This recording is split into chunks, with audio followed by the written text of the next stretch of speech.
la Pinacoteca Civica Francesco Podesti riapre le sue porte. Per accedere al museo vi ricordiamo di chiamarci oppure di inviarci una mail. All'interno è obbligatorio indossare mascherina e guanti.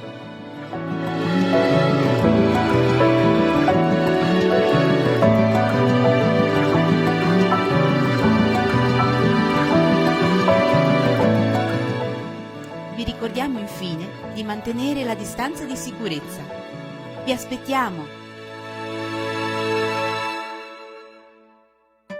Prenota la tua visita chiamandoci allo 071 222 5047 o inviandoci una mail a museicivici.ancona@gmail.com. Grazie!